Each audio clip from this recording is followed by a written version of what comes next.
What's up, everybody? Well, got another snoozer of a Monday Night Football game to recap last night as the Eagles and the Packers got it on in Lambeau. If you were looking for offense, you might have been better off watching an NBA basketball game last night. Plus, another coach in the NFL has bit the dust as the New York Giants have parted ways with head coach Brian Daboll. We'll get into that. Plus, today is Top 5 Tuesday. I will give you my top 5 teams in both college football and the NFL. And some breaking news came out that I will discuss, and I will discuss in length because this involves the Dallas Mavericks and how angry those fans are, but they might have gotten their wish today. We'll get into all that and a little bit more today here in the Total Sports Ozone.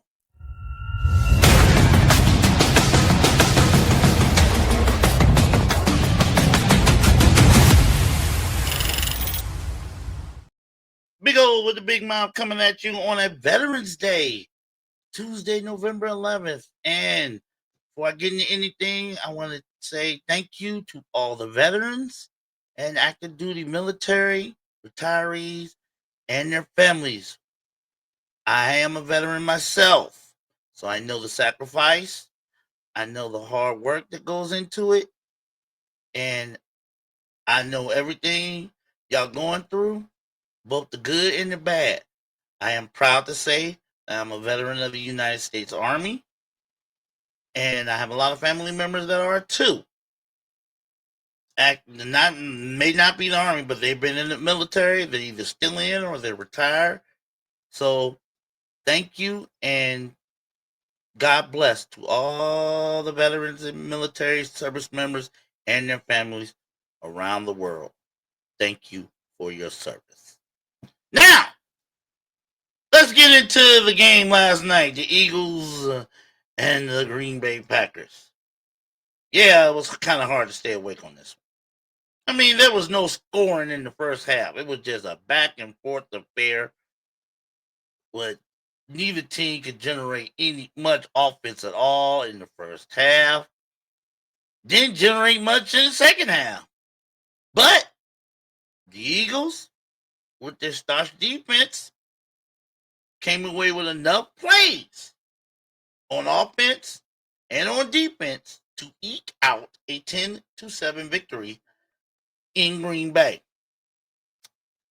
My question about this game is twofold. I got two questions about this.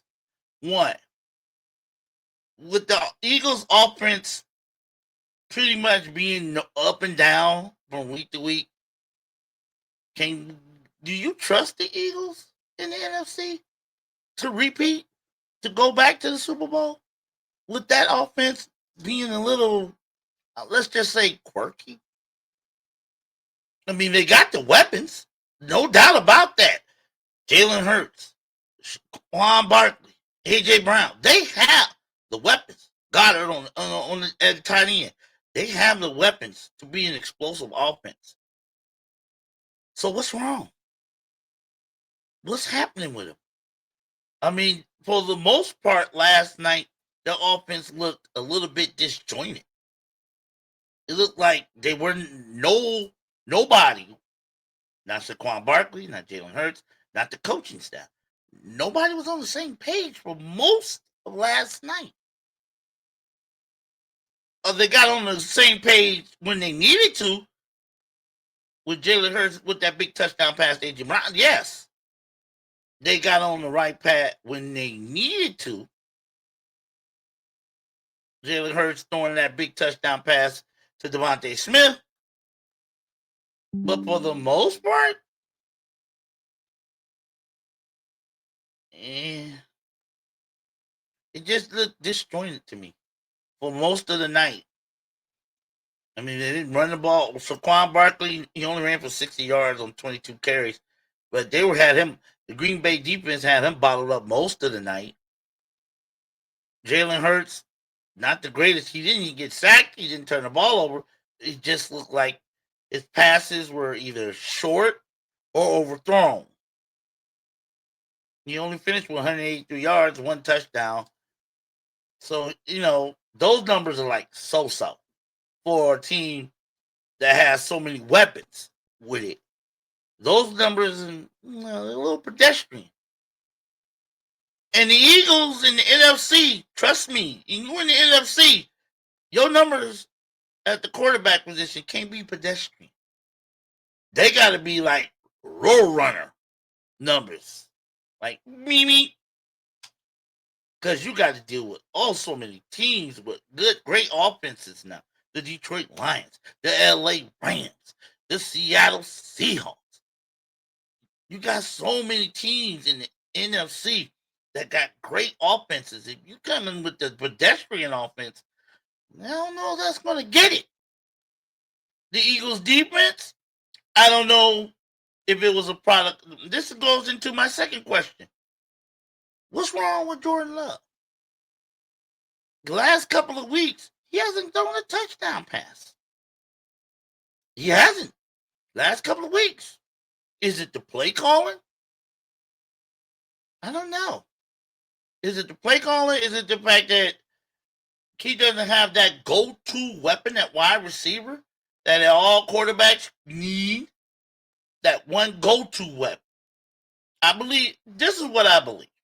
I believe every quarterback wants to be a top quarterback in the NFL. The Patrick Mahomes, the Josh Allen, even the Joe Burrow, the Lamar Jacksons, the Matthew Stafford, Jared Goffs.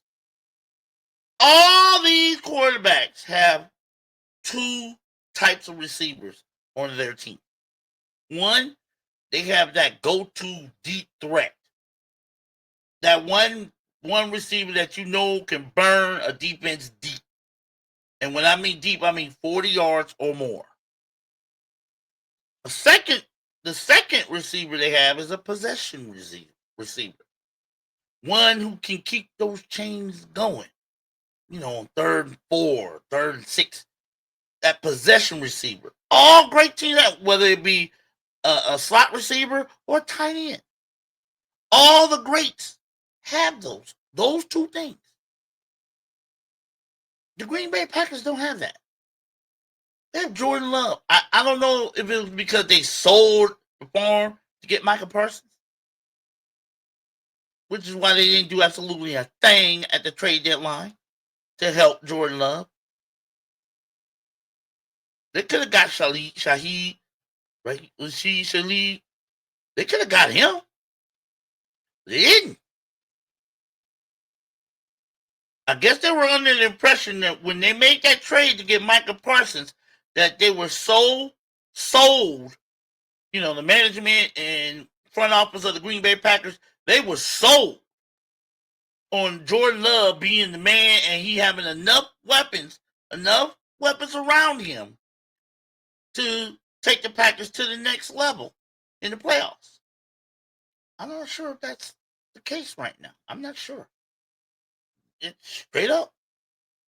When you only score a total of 17 points in 2 weeks at home, and your quarterback does not score a touchdown, hasn't thrown a touchdown in 2 weeks, and you are at home? I don't know. Is it the Jordan Love? I think he can be a great quarterback. He has that potential to be one of the greats. Obviously, Green Bay must believe in that. They signed him to, $40-50 million a year contract for 4 years? It's obvious that the Green Bay Packers believed in him enough to keep him around. But is it enough? Like I said, I've said this before. When you got a quarterback, that's when you pay it like it's a house. Your football team is like a house. And the quarterback, that's your mortgage. You got to pay the mortgage. Front, the offensive line, that's the insurance.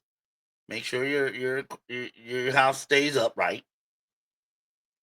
But then you got to put furnishings. Make the house look good. You got to put furnishing. Nice living room, nice little couch, sofa in the living room with the big screen TV and home theater. Make sure the walls are painted just nice. Have new plush carpeting. That's why I see you running backs in your tiny end. And if you got an ugly living room, the other team's gonna know it. They didn't. What Green Bay did, they went for the front yard, which is the defense. That's the front yard, front line, and then the backyard is the secondary. They took care of the front yard. Got Michael Parsons.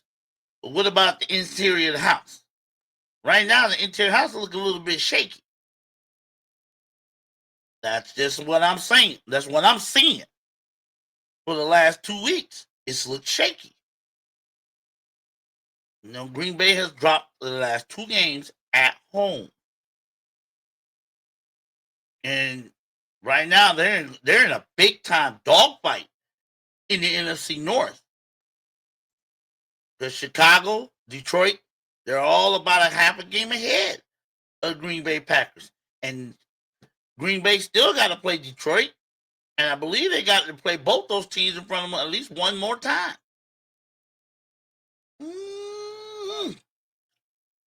With the offense sputtering the way it has, it doesn't look good. It just does not look good for the Green Bay Packers right now. I believe at the trade deadline they should have got Jordan Love a wide receiver. Again, every great quarterback has two possession type receivers. One that can go deep and one that can keep the chains moving. Either it be a slot receiver or a tight end. Green Bay, they got good wide receivers, but they don't have elite ones. And that might make the difference. Detroit has an elite group of wide receivers and running backs. Seattle, elite. LA Rams, elite. Even the Eagles, elite. They have elite groups at those positions. Green Bay has good. All right. And that ain't going to get it in the NFC. Not this year. If they want to make that run to the Super Bowl, they got to get those 2 things. Either develop them or something. A deep threat and a possession receiver. That's what Jordan Love needs. That's what every great quarterback needs. Right now, they don't have that. Can it be fixed before playoff time? Only time will tell. But as it stands, Eagles pulled out the win last night, 10-7. If you love defense, you love that game. If you don't, you watch the basketball game. More points. So, Eagles are right now heading NFC East at 7-2, and they're the only team in the NFC East above 500. Packers fall to 5-3-1. They are in 3rd place in the NFC North, 1/2 game behind both the Chicago Bears and the Detroit Lions. So that's where we stand. And as we complete Week 10 in the National Football League. Big O with the big mouth here, the Total Sports on Zone. Now, yesterday, I'm pretty sure most of y'all have heard, like I have heard, that the New York Giants have parted ways with their head coach, Brian Daboll. Now, my thing is, I kind of figured if the Giants didn't turn this around this year, he would be gone. I thought it would be to the end of the year because with Jackson Dart and before he got injured, Cam Scalaboo, those 2 guys breathed a little life into the New York Giants. They were competitive. They were battling. Won a couple of games. Beat the Philadelphia Eagles, the defending world champions. Beat them pretty bad on a Thursday night. So I figured that they could hang on. They could build this up and maybe do some and then make some noise next year. But I guess the Giants front office had different plans because they let Brian Daboll go. And then you wonder why did they let him go roughly just past halfway through the season. Why? It's play calling. He's calling plays that's getting his quarterback, who could be the future of this franchise, in Jackson Dart. You're calling plays to get him hurt. That could possibly get him hurt permanently or for a long time. And he's a rookie. He's just starting. You're calling quarterback runs when he's already had a concussion? Not the smartest thing to do when you know you have a franchise quarterback, or you have the potential of a franchise quarterback right there. Then you call plays that could get him knocked out of games for a while as a rookie. It's not the smartest thing to do. I think the front office saw this, didn't like it, and they fired him. But bad enough you wasn't winning before Jackson Dart came along, and now what you trying to do? You're trying to kill who could be our franchise quarterback? You're trying to kill him before it's time? You got to go. You got to go. I think that's what the Giants did, firing the head coach. Of course, I know there are a lot of Giants fans probably saying, why ain't the general manager gone? He the one hired this guy. That's a very good question. Why hasn't the general manager been given the boot? Don't know. Joe Schoen. It's not like he's been hitting on all cylinders since he's been a general manager. I mean, he did draft Daniel Jones in the first round. That didn't work out. Asked Saquon Barkley. Unfortunately, that didn't work out. So it's not like Joe Schoen, the general manager, has been hitting on all cylinders. Why wasn't he showing his walking papers along with Brian Daboll? I wonder why. We'll never know. Well, maybe we'll know one day. But we're not going to know today. But personally, I think both, when your head coach gets fired, your general manager, it's like the flip of what's happening in Miami. They fired Miami a couple of weeks ago. They fired the general manager, but the coach is going to stay on to the end of the year. I don't think so. You both came in together. General manager, you hired the head coach. If the general manager goes, that coach should go too. Same here. Fire the head coach, general manager, you hired him. You walking right out the door with him. That's how it should be. And the reason why I believe Brian Daboll got fired is because it looks like he's trying to run the future of the franchise into the ground before he become the future of the franchise. And the owner of the team is not having that. I was like, you're not going to run Jackson Dart into the ground, and so he can possibly get hurt and his career shortened, and he's a rookie. You're not going to do that. Not on my watch. I think the owner said that. I believe the general manager told the owners to get rid of him. Maybe that's why the general manager is still around. As it is, who's going to replace Brian Daboll? Not this year. We know it's going to be an interim tag. But who could replace Brian Daboll as the head coach of the New York Giants? There have been a couple of names thrown out there that I've seen.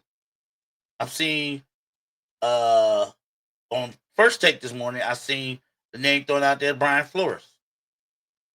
From right now, he's assistant with the with the Minnesota Vikings.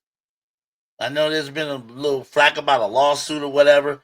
Maybe they let that go, and maybe they hire Brian Flores. He can coach. He definitely can coach. He got the goods. He's no slouch. He got the goods. I think he can be an excellent coach for the New York Giants. Another person I heard out there, another rumor. If the Browns let him go, Kevin Stefanski could be the new head coach of the New York Giants. If the Browns let him go. And all indications are Kevin Stefanski is a dead man walking in Cleveland. He is a dead man walking.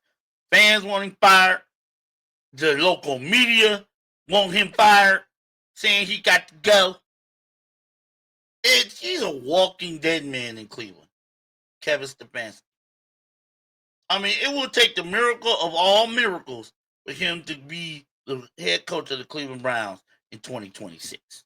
He might finish this year. Because let's face it, Browns ain't going nowhere. So if he hadn't been fired by now, he ain't gonna. They'll let him ride out the season. But he's a walking dead man.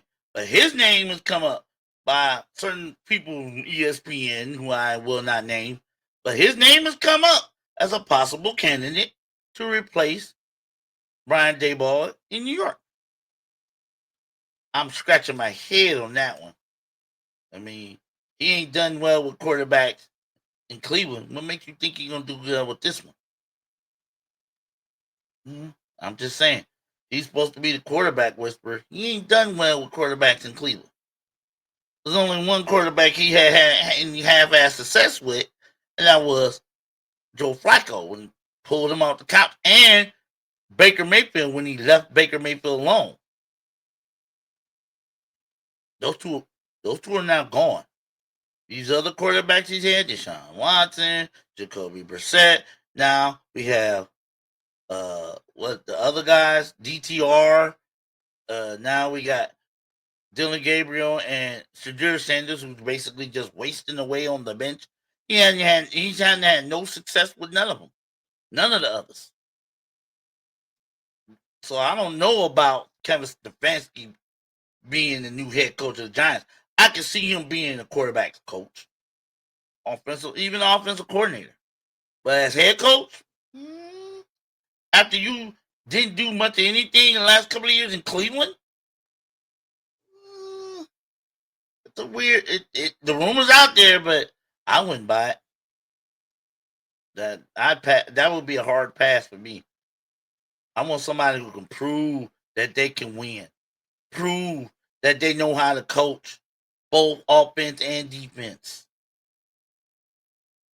That's what I would want as if I'm the general manager owner of the Giants. I want somebody proven. I don't want no assistants. I want somebody proven. Somebody who I know has had a little bit of success at this level. That's what I want. Especially when I got a rookie quarterback who is the new face of my franchise. I don't want no assistants. I don't want no unproven assistants. I want somebody who has some experience as head coach at this level that could work with my rookie quarterback, teaching, developing. Jackson Dart got the potential to be one of the best, but he needs somebody to guide him, mentoring, develop him. And Kevin Stefanski, maybe Brian Flores, maybe. But Kevin Stefanski, not from what I've seen with his results in Cleveland. It wouldn't work. But Giants are looking for a new head man. Well, he's the latest. He won't be the last. Let's put it like that. He's the latest in the head coaches that have gotten the boot. He definitely won't be the last. I guarantee that. Big O with the big mouth, Total Sports Ozone. Now, let's get into Top 5 Tuesday, where I put who I think top 5 teams in both college football and in the NFL. So, without further ado, here is my top 5 teams in college football for the week ending week 10 or week 11. I got a typo there. It's week 11. Number 5, I got the Georgia Bulldogs. Oh yeah, well, you can't argue with the numbers. They've ever since they've lost to Alabama, like I said, Georgia this year has been like hanging around. I know they've had a lot of close wins. They've hung around and they've hung around and they've hung around and they've hung around. Next thing you know, they done won the game. But that's been Georgia's MO this year. That's what they've been doing. It's worked. To beat Tennessee by hanging around. To beat Florida, their main rival, by hanging around. It's just what they've been doing. They've won a couple other teams, just a couple other games, SEC games, just by hanging around.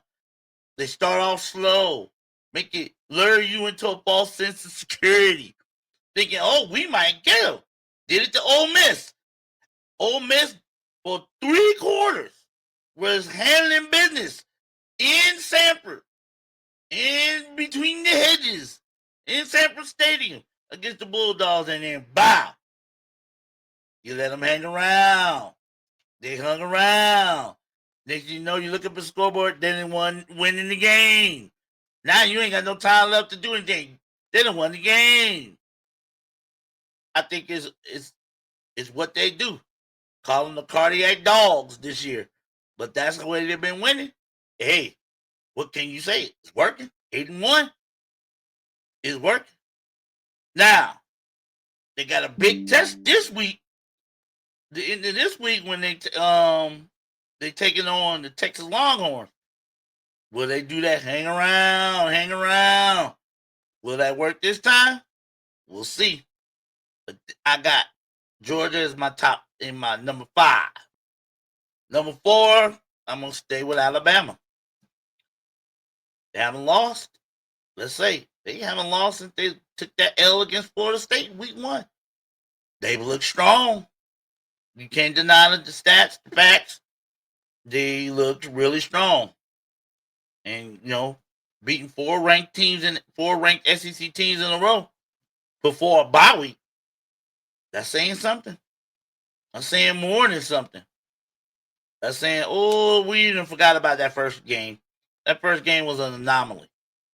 And that's a good thing for Alabama. That they put that first game behind them. And they just took it off since then. Kyle Simpson and this guy Williams, they have balled their asses off since that loss. And the proof was in the pudding. But I can't put them up at 3 because they got a loss. They have a loss. I know the Alabama fans, hey, but beating all these SEC teams. They won 4 against 4 in a row against ranked teams, and they should be higher. They should be number 1. No, you're not. Not in my top 5. You're not. You're not gonna be number 1 when you got the number 1 in the L column, and the 3 teams in front of you don't. Simple as that. That's the only reason why you're not ranked higher than 3rd. Because you have that one loss. And it was a bad loss. I'm sorry. It was. To a bad Florida State team. So that loss is that one loss brings you down a bit. I'm sorry. Maybe you can make up for it when you get to the SEC championship. If you get there. But right now, I can't put Alabama any higher than 4th. Not in my top 5. Not unless 1 or 2 or all of the 3 teams in front of you take a loss. And so far, they have not. So, in my top 5, Alabama's 4th. Now, number 3, I had a little bit of thought process going into this. I really didn't want. I didn't know what to do with this between 3 and 2 because looking at the games, looking at the games I looked at this weekend, you know, it, if you want to know, it's going to be between A&M and Indiana. Indiana needed a miracle comeback on that last drive to just get out of Happy Valley with the win against let's just say this, against a mediocre Penn State team, and yet Texas A&M rolled. They just kept rolling. They just kept doing what they do. So I had to drop Indiana down one, and my number 3 team is Indiana. I had to drop them down one. Only reason because they barely escaped Penn State. I mean, it took a miracle. It was a tremendous finish, but it was a miracle finish just for them to get out of Penn State with that win and keep their undefeated season alive. Now, the way everybody been puffing Indiana up, you would think Indiana would have went into Happy Valley and blew their asses out. But that wasn't the case.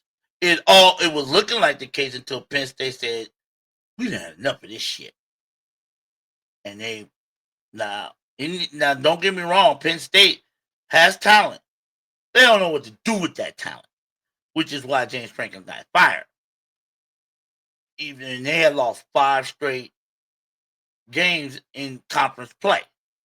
So you would think Indiana will walk all over the way they've been blowing out teams in conference. You would think Indiana will walk all over Penn State. That wasn't the case. Again, y'all saw the finish. Took a miracle finish just to get out of there with the dub. For that reason and that reason alone, I had to drop Indiana down one in my top 5 from 2 to 3 and replace them with Texas A&M, which is bumped up to number 2. They've been rolling. No doubt about that. It's like they've been on cruise control. The only reason why I haven't put them number 1 is because their defense is shaky. Yes, and a lot of people are gonna say, especially Aggie fans, SEC fans, gonna say Texas A&M deserve to be number 1. They don't have the defense that Ohio State has. They just don't have the defense that the number 1 team in the country has, which is why I cannot put them at number 1. A&M's defense has improved a little bit, but when you give up 40-something points to Notre Dame and you give up 40-something to Mississippi State, that means your defense is prone to get scored on. Ohio State's defense averages only 7 points allowed a game. That means if you score a touchdown against the Ohio State defense this year, keep the ball, frame it, put it in glass casing, and shine some spotlights on it. Mark on it, write down on the football the date, the time, the opponent, and who scored. Because it doesn't happen too often. It has not happened too often. Ohio State has given up. I believe they've only given up 7 touchdowns all year. 7 touchdowns in 9 games. All year. 7 touchdowns allowed. No other team. Not name a team in the top 5. In my top 5 can say that. Not name one of them. Not even A&M. Some of these teams are giving up 2, 3, maybe 4 touchdowns in 1 game. Ohio State has only given up 7. 7 touchdowns total the entire season. And we're in week 11.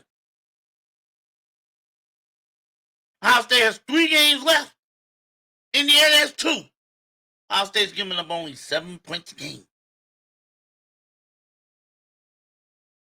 That's why I put Ohio State number 1 over A&M and Indiana.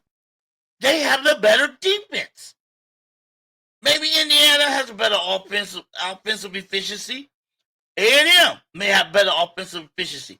But neither one of those defenses are better than Ohio State. And Ohio State does have not one, but two Heisman Trophy candidates on their team. A&M can't say that. Mendoza, Indiana only has one. Ohio State has two. Quarterback Julian Sand and wide receiver Jeremiah Smith. They have two potential Heisman candidates on their team. So if they want to score, they can. That's the thing with Ohio State. When they want to score, throw it to Jeremiah Smith. Throw it to number 4. But on defense, ain't nobody scoring. At least not the way you want. Only giving up 7 points a game?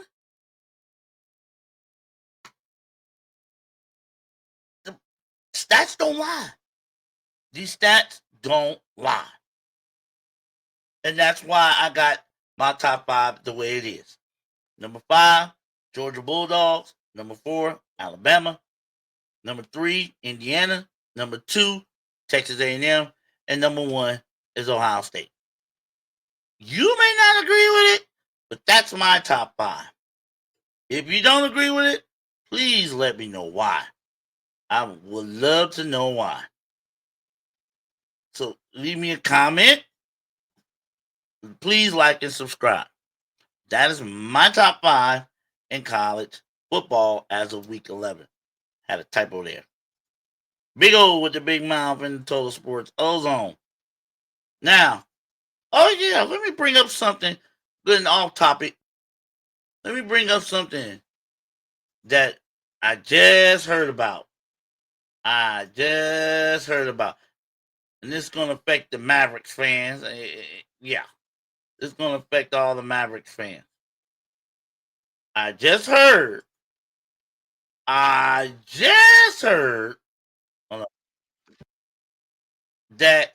the Dallas Mavericks have fired their general manager, Nico Harrison. Just fired him. Must have done that while I was either right before I came on the air or as we've been speaking. But according to Sham Charania of ESPN, the Dallas Mavericks general manager, Nico Harrison, has been fired. The decision was made after a Tuesday morning meeting between Harrison and team governor Patrick Dumont, according to sources told to ESPN. Assistant general managers Michael Finley and Matt Riccardi have been promoted to lead the Mavs basketball operations department on an interim basis. And now, I'm sure all the Maverick fans out there are rejoicing right now. They're rejoicing. I don't know. I ain't going to say they dancing in the streets, like they just won the NBA Finals. They're rejoicing. They're rejoicing. And we all know why. We all know why. Let's face it, Nico Harrison did the probably most bone-headed trade. Not just Mavericks history, but probably all of NBA history. When you trade your superstar, your franchise player, a fan favorite, Luka Doncic. I mean, this guy's box office. Top 5 NBA every year he's been in the league. MVP candidate every year he's been in the league. All pro, all NBA first team. What? 4 times? And he ain't even but 26 years old. And you trade him? And you trade him to the Lakers for a broke down center who can't. Let's face it, Anthony Davis, when he's on the court, he's good. But the thing is, he ain't on the court all the time. I mean, if you sneeze on this brother and don't say, God bless you, He out 4 to 6 weeks. He out right now. That's missed the last 6 games because of a calf injury. Hell, last year, his first game with the Mavericks, he got hurt. Why would you trade for a brittle ass man like that? And you trade your franchise player, the guy everybody come to see, the guy who put butts in seats and won games. I call him the new age Larry Bird. That's what I call Luka Doncic. The new age version of Larry Bird. Because he can get you points, he can get you rebounds, and he can get you assists. He's a triple-double man. New age Larry Bird. Why would you trade him? Why? You worried about if you could re-sign him to a contract? You should have been extending him. There shouldn't have been no thought. If you were concerned, now there were rumors that the front office was concerned about his weight, his conditioning. Okay. You still sign him? Because even out of shape, he was balling. You sign him. You extend him. And you hook him up with a nutritionist. You know, I'm pretty sure Luka Doncic would have did whatever he needed to get in shape. Because he knew he was breaking down a little bit. Just get him, hook him up with a nutritionist, a trainer, whatever it takes to make him slim down a little bit. Get him in the gym, in the weight room, whatever. That's what you do. You protect your investment. You don't give it away for a bag of stale chips and 2 warm sodas. That's exactly what Nico Harrison did. Around the trade right before the trade deadline last season, you traded the franchise player for nothing but a bag of stale chips that can't stay healthy. And the fans were livid. They still livid. They still livid. And now with the Mavericks being one of the worst teams in the league, after yesterday's loss, they're 2-7, 2-8. The axe had to fall, and it fell on Nico Harrison's head. And I'm sorry, even drafting Cooper Flagg with the number 1 pick in the NBA draft wasn't gonna save his ass. I knew that. It wasn't gonna save him. Cooper Flagg would have had to been the next coming of Luka Doncic, and he just ain't. Not right now. Not right now. And I knew the axe was going to fall. It's just a matter of when. And it fell. Fell on his head this morning. Nico Harrison is out as GM of the Dallas Mavericks. And I, for one, say, sorry. Next time, if you ever, Nico Harrison, if you're listening to me, if you're watching me or whatever, or if you hear this from anywhere else, the next time you're running a basketball team, if you're ever running a basketball team again, next time you got a franchise player, you keep him. You don't trade him away for bullshit. You keep him. I don't give a damn what anybody else say. You got a franchise player on your team, you do whatever it takes to make sure he stay with the team.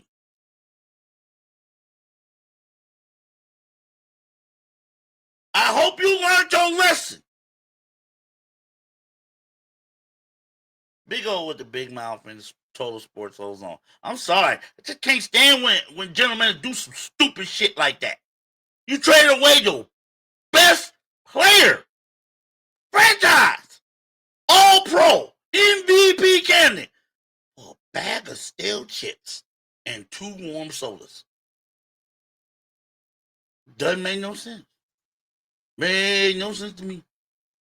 None whatsoever. Absolutely no sense. But he paid for it with his job. That's what happened. He paid for it with his job.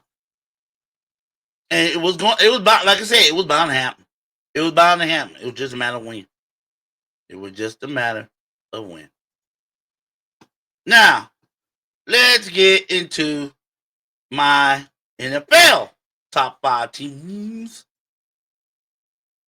as of week 10. Now, this is the week 10 for the NFL. All right. So let's get into it.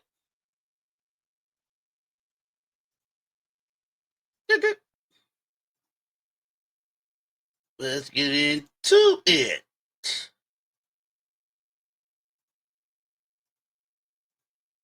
All right. Top 5 teams in the NFL as of week 10. I got number 5 being the New England Patriots. They coming, y'all. Drake May, Mike Vrabel. Now they got a running game and my man Henderson from Ohio State. Stephon Diggs. Oh, they coming. Got the top 10 in offensive efficiency and top 10 in defense. They coming, y'all. The record don't lie. They coming. Could they replace the Buffalo Bills as the top threat, or the Kansas City Chiefs as the top threat to go to the Super Bowl in the AFC? It sure looks like it. But a couple other teams they got to worry about in the AFC before we can crown them. One of them is on the top 5. We'll get to them in a minute. But the New England Patriots is coming. They're coming like a freight train. I think they've put the Belichick Brady years back behind them. They were great years, no doubt. But it was time to move on. And I think they've done that. I think them hiring Mike Vrabel as their head coach was a genius. There's a certain team of mine out there would wish they had the fortitude to hire Mike Vrabel. We ain't gonna get into all that right now. But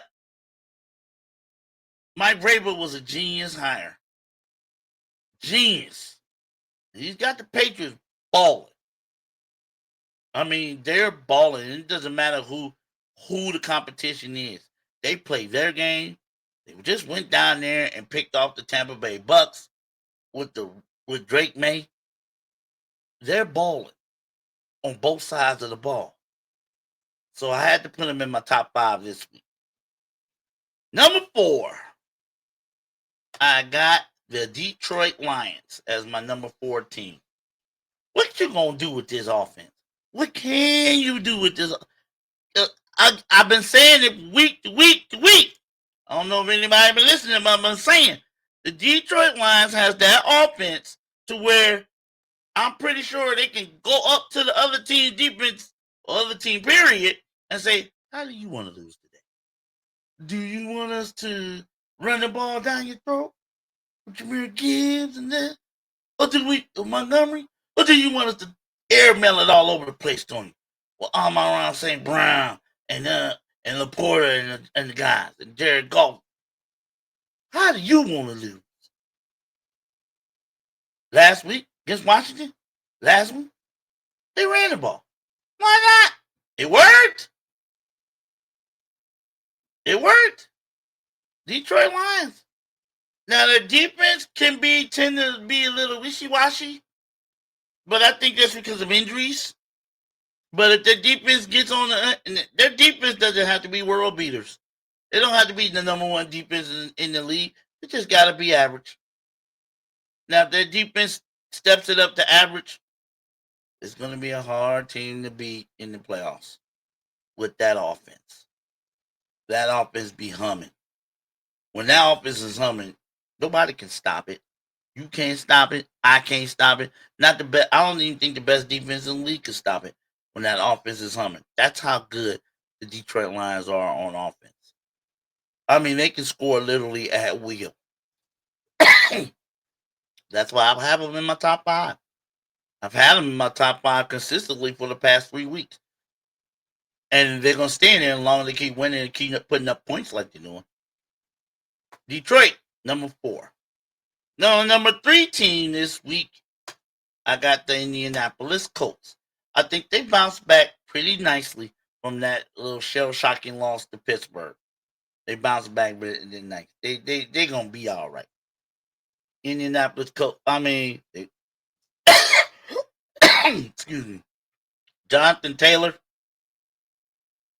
What can you say?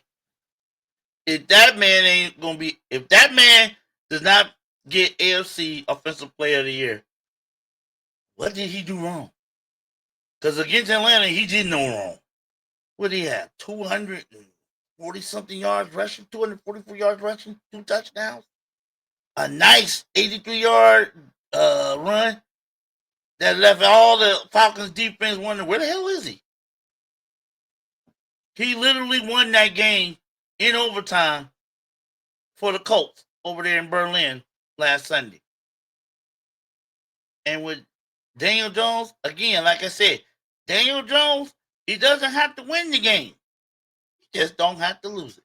With the weapons he has, all he has to do is not lose a game. To wit, don't turn the ball over. Don't make stupid throws.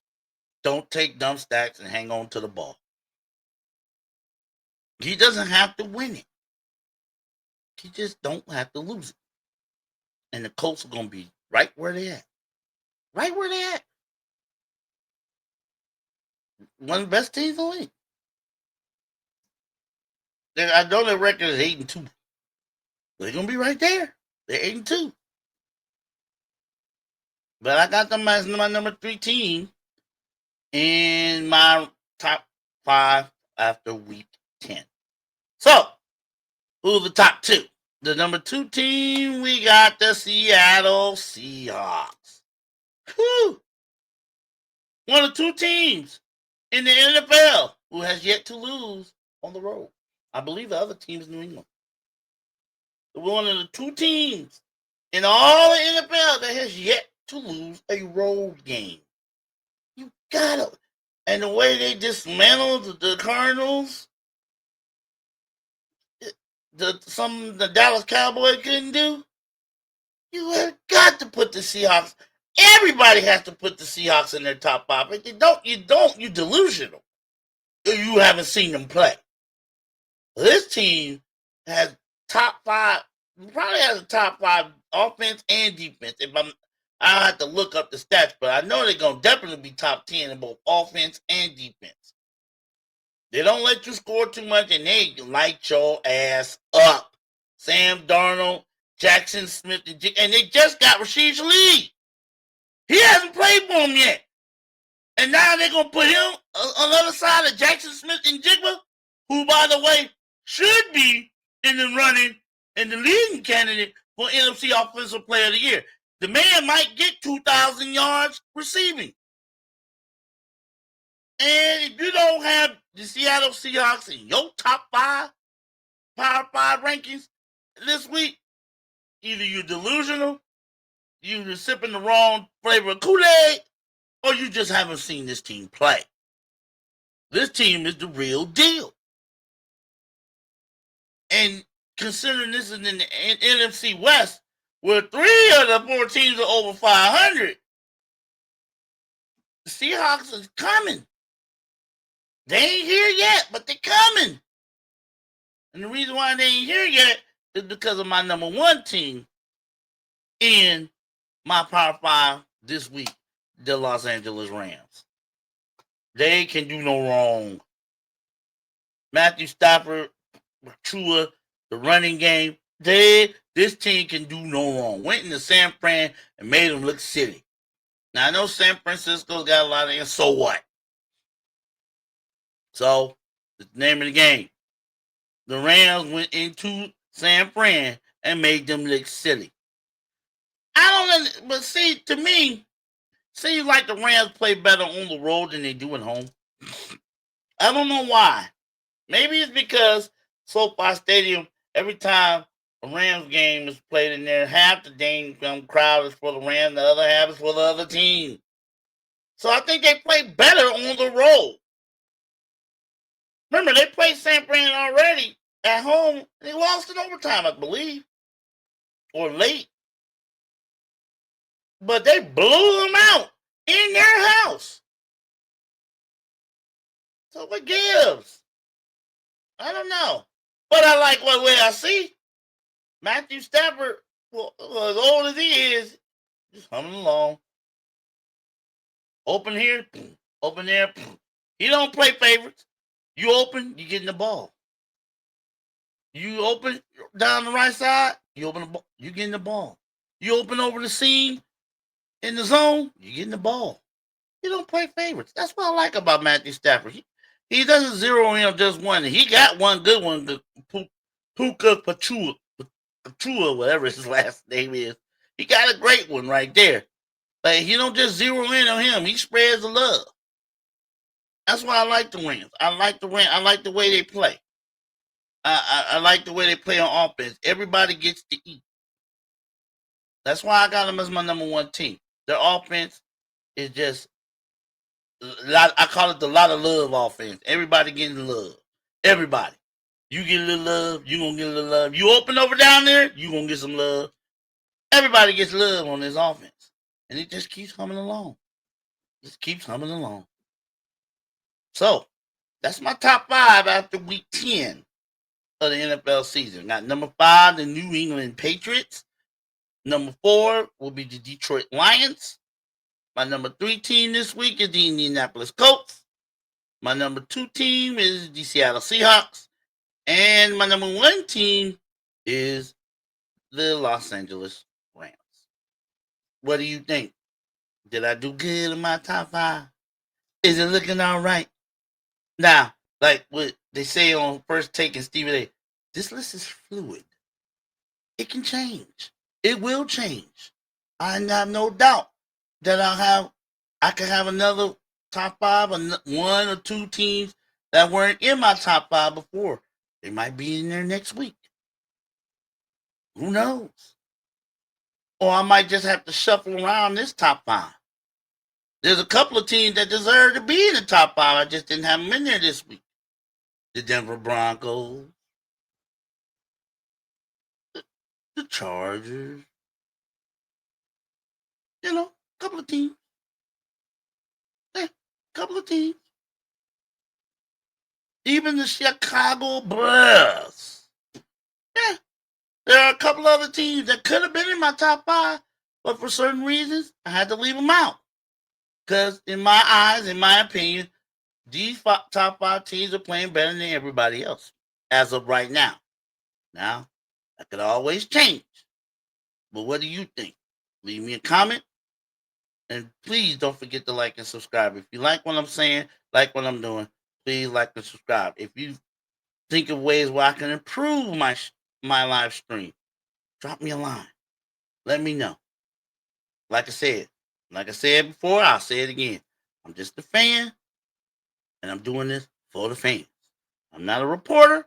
I'm not an analyst. I'm not a critic. I'm just a fan calling it like I see it with these 4 eyes. Just like you do. I'm just saying it because I got a big mouth. So, again, happy Veterans Day to all the veterans, active duty and retired military that are serving our country.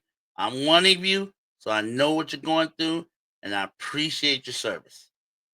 Always. So, we'll get into this tomorrow. Tomorrow, we're going to go over the college football playoff rankings a little bit, see who's high, who's low, who should be where, and who shouldn't. Rankings come out tonight. We'll talk about it tomorrow, right here in the Total Sports Ozone.